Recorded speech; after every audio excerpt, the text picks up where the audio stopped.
حي على الفلاح.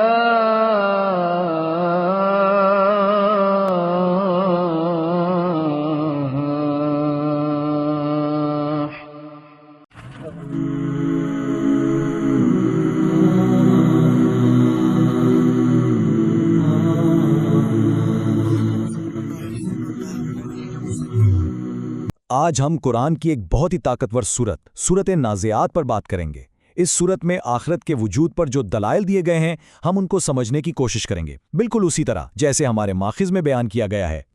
اچھا تو چلیں شروع کرتے ہیں۔ سورت کا آغاز ہی اس بنیادی شک اور تنگ سے ہوتا ہے جو اس کے پہلے مخاطبین نے اٹھایا تھا۔ یہی تو وہ مرکزی سوال ہے جس کے ارد پوری سورت کی بحث گھومتی ہے اور جس کا جواب ہم تلاش کریں گے۔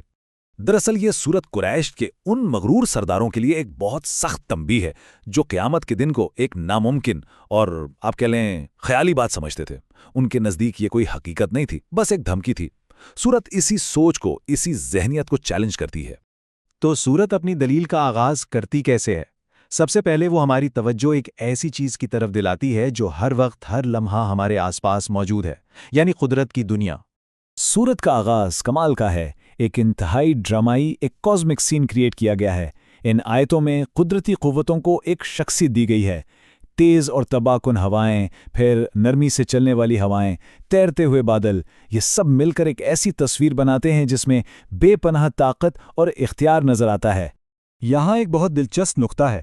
ہمارے ماخذ کے مطابق یہ ابتدائی آیتیں فرشتوں کا ذکر نہیں کر رہیں جیسا کہ عام طور پر سمجھا جاتا ہے، بلکہ یہ ہوائیں اور بادل ہیں جو خدا کی قدرت کے گواہ ہیں، اور یہ تفسیر زیادہ مضبوط دلائل پر مبنی ہے۔ تو اہم نقطہ کیا ہے؟ وہ یہ کہ جو قوتیں زندگی کو قائم رکھتی ہیں وہی خدا کے غضب کا ذریعہ بھی بن سکتی ہیں، اور یہ سب کچھ مکمل طور پر اسی کے اختیار میں ہے۔ ذرا سوچئے، اگر خدا ان طاقتور قدرتی قوتوں کو کنٹرول کرتا ہے تو اس کے لیے جزا یا سزا دینا کتنا آسان ہوگا۔ یہ دلیل کی پہلی کڑی ہے۔ قدرت سے دلیل دینے کے بعد اب سورت ہمیں انسانی تاریخ سے ایک ٹھوس مثال دیتی ہے۔ آئیے دیکھتے ہیں کہ وہ کیا ہے۔ اور یہ کہانی ہے موسیٰ اور فرعون کی۔ یہ تکبر کے خلاف خدائی مداخلت کی ایک تاریخی مثال کے طور پر پیش کی گئی ہے۔ موسیٰ کی وارننگ، پھر فرعون کا انکار، اس کا تکبر سے بھرا اعلان اور آخرکار اس کی تباہی، یہ سب ایک واضح نمونہ پیش کرتے ہیں۔ سورت خود اس قصے کا نتیجہ بتاتی ہے۔ وہ کہتی ہے کہ اس واقعے میں ان لوگوں کے لیے ایک بہت بڑا سبق ہے جو خدا کی تنبیہات کو سنجیدگی سے لیتے ہیں۔ تو پہلے قدرت، پھر تاریخ، اور اب سورت اپنی تیسری دلیل پیش کرتی ہے، اور یہ دلیل سیدھی سادی لاجک پر مبنی ہے۔ یہاں سورت ایک بہت ہی سمپل سا لیکن بہت گہرا لاجیکل سوال اٹھاتی ہے۔ ایک طرف ایک انسان کی تخلیق ہے اور دوسری طرف اس وسیع و عریض آسمان کی۔ ان میں سے کون سا کام زیادہ بڑا ہے؟ یہی سوال اس حصے کی دلیل کی بنیاد ہے۔ اور اس سوال کا جواب دینے کے لیے سورت تخلیق کے عظیم کاموں کی ایک فہرست دیتی ہے۔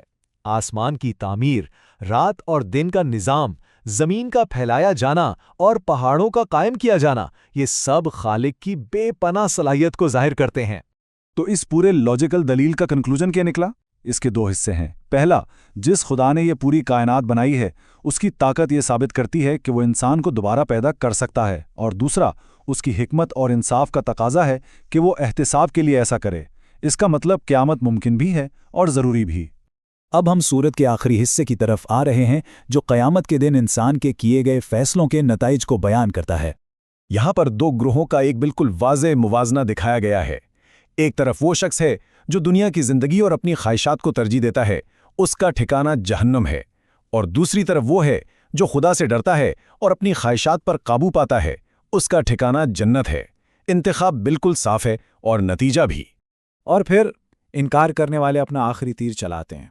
ایک آخری سوال جو دراصل سوال نہیں، ایک طنز ہے۔ وہ قیامت کے بارے میں ایسے پوچھتے ہیں جیسے وہ کسی تاخیر سے آنے والے بحری جہاز کا انتظار کر رہے ہوں کہ بھئی وہ کب لنگر انداز ہوگی۔ سورت اس طنز کا جواب کوئی ڈیٹ دے کر نہیں دیتی، بالکل نہیں، بلکہ وہ واضح کرتی ہے کہ پیغمبر کا کام وقت کے بارے میں لوگوں کا تجسس مٹانا نہیں ہے، بلکہ ان لوگوں کو خبردار کرنا ہے جو اس تنبیہ کو سننے کے لیے تیار ہیں۔ اور پھر آتی ہے اس سورت کی آخری آیت، اس کا سب سے گہرا اور یاد رہ جانے والا پیغام۔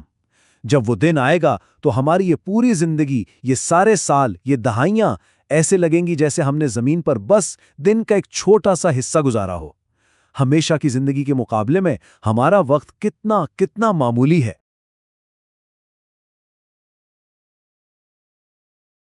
امام مالک رحمہ اللہ تعالی کا قول ہے، دنیا میں کوئی ایسا شخص نہیں ہے کہ جس سے اختلاف نہ ہو سکے سوائے آپ صلی اللہ علیہ وآلہ وسلم کے۔